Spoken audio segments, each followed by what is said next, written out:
Hello doves, and thank you for clicking on this video. That's right, I'm doing it again. But this time, I have yet another hair experiment to try, okay? I said it, that's what we're doing. Because I thought of something and I tried it. I think it kind of lightened my hair a shade. I've been trying to master lightening your hair in as least damaging of a way and with the least harshest chemicals. If you've been here for a while, you can tune me out because you've heard me say this probably about 20 times. For the past several years, I have been lightening my hair with a combination of hydrogen peroxide and baking soda, even trying higher concentration hydrogen peroxide like this 12%, that did actually work very, very well. Today we're gonna try the lazy girl version. And I've really been into this because I just don't have a ton of time. But I love playing with my hair and I love trying these experiments. So if you like this kind of stuff, make sure you hit that subscribe button and help me out by staying tuned to more fun videos like this, as well as lots of fun makeup, hair videos, all that good stuff. I am your natural health and beauty channel that strays very far away from the natural makeup looks. And that definitely includes hair, and it is one of my most popular categories for this channel. So make sure you give me a subscribe so that you're here hanging out and you don't miss whatever crazy thing I've come up with next. I think this is actually going to be a part of a series because my last one was dyeing my hair emerald with a combination of black and forest green from Iro. And today I'm really hoping for like a nice, rich, just like a nice, bright, clean green color. I'm just using the straight 110 green from Iro. Let's get on with this crazy idea that I have. I realize it's actually simpler than I thought. I've been adding a little bit of conditioner to my hydrogen peroxide baking soda to make it easier to work with as kind of like an emulsifier to blend all the ingredients together so that they stay together. They tend to separate otherwise. And the conditioner also helps prevent a little bit of damage from the baking soda being a salt. So, however, it still works very much like a bleach and lightens your hair quite a bit, especially if you use higher percentage of hydrogen peroxide. However, today I realized I just kind of switched it in my brain, and I just made this connection this morning that instead of using conditioner, I thought, why don't we use shampoo? We think might that be more damaging. However, my goal is to kind of cleanse the hair and lighten it at the same time whilst having to wait a lot less. So here's what I did. Just use a little plastic tub to mix together my lightening mixes. The last time I did this, I actually did a bunch of shampoo and then mixed some baking soda and hydrogen peroxide into that. With a higher percent peroxide, they do recommend that you dilute it before applying it to your skin. However, if you're mixing it with a bunch of shampoo, in a way, it is diluting it. So, what I'm actually gonna do today though, because I think it only lightened it like a shade, my hair is a little bit greasy, but it did seem to work, or at least take the edge off. So what I'm gonna do is make it a little bit stronger today. I'm gonna do it like I used to do, the same kind of formula, except replacing the bit of conditioner to make a nice consistent formula and consistency, but replace that amount with shampoo. So I'm gonna take some of this baking soda. At the very least, I'm going for equal parts of the lightening mix with the shampoo. But ideally, I'd like more lightening mix than shampoo and just have the shampoo be like the catalyst to applying it. Mix in just enough hydrogen peroxide. This is 13%.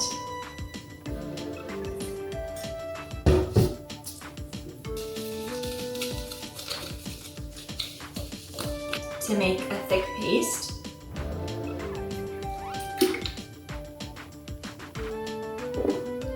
Add in a bit more baking soda now.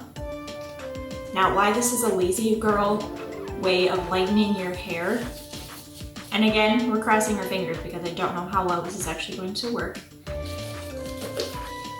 I think I could dye my hair now and it would last maybe a week or two of decent color, but if I get it just a shade or two lighter, it should stay for quite a bit longer.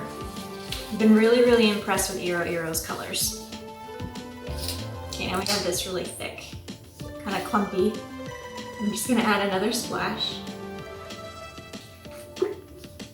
This back and forth is really okay because usually I end up needing more product than I think I do. So this right here is really a good consistency. And now we're just gonna make it kind of a nice shampoo consistency with adding shampoo.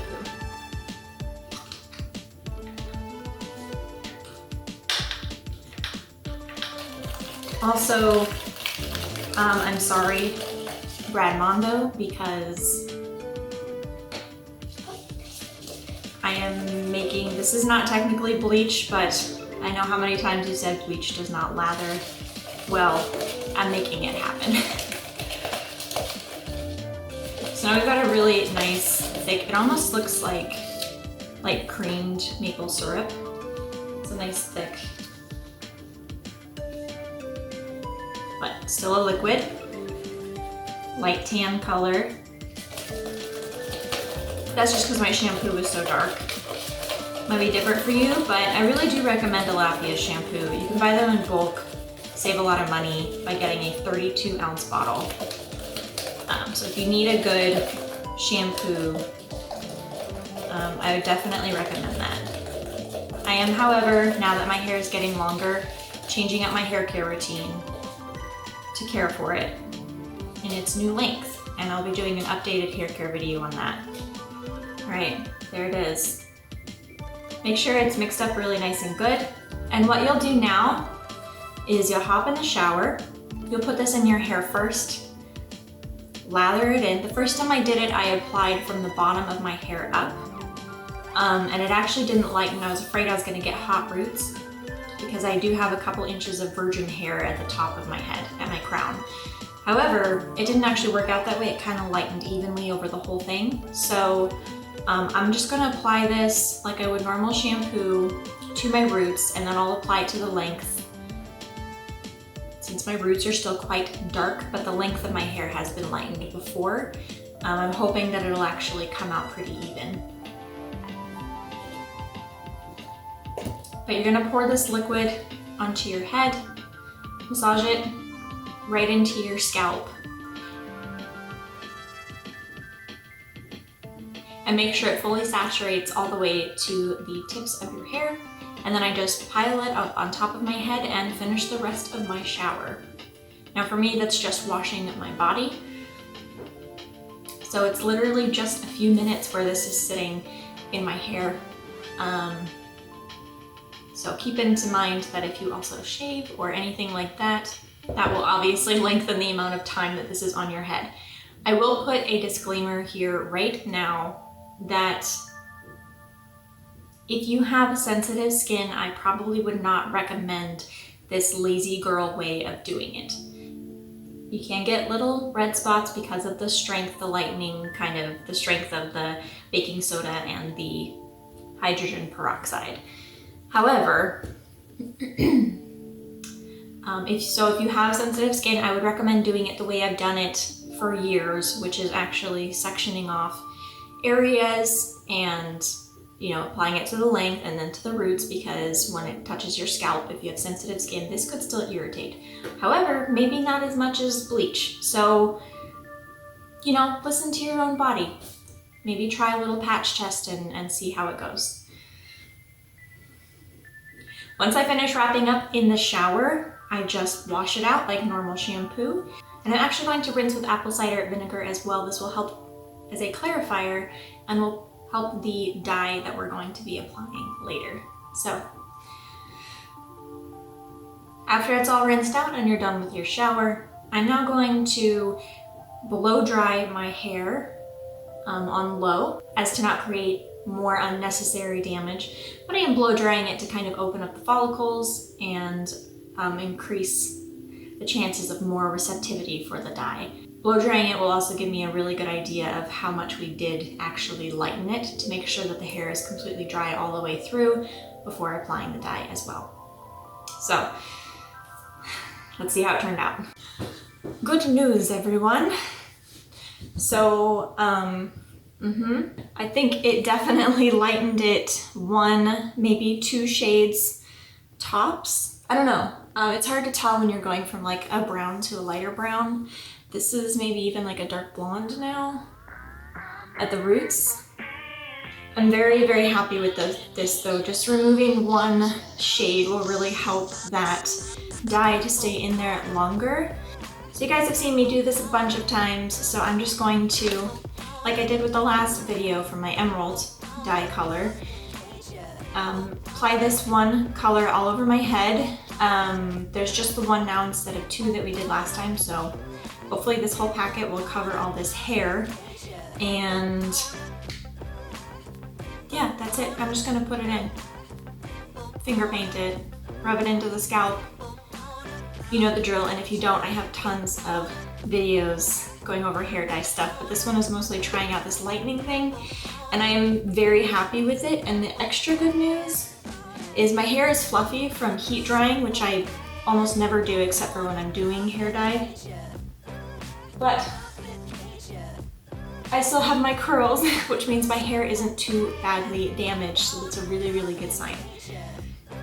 So I'm gonna put this dye in, and I will be right back for the final reveal. Okay guys, so this is how the green turned out. Iro is very, very moisturizing, so it, and I also have an oily scalp, so it's a little, it needs some cleanser at the top for sure. But I never shampoo on the first day. I will say another thing I've been surprised about with Iro is that except for the black, when I wash it out, I leave it in for about an hour, and when I wash it out, not a lot of the dye actually comes out.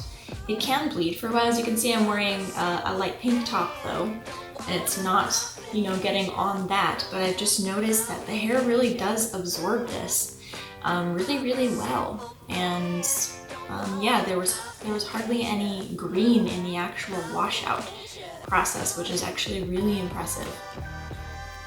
And I love how the color came out. It's super, super bright, vibrant. I think I'm gonna call this one True Emerald, and we'll continue on with this, I think a series of jewel toned hair colors, and I'm super excited for it. So thank you guys so much for being here, and I hope that you have loved the experience as much as I have. And I will see you in the next one.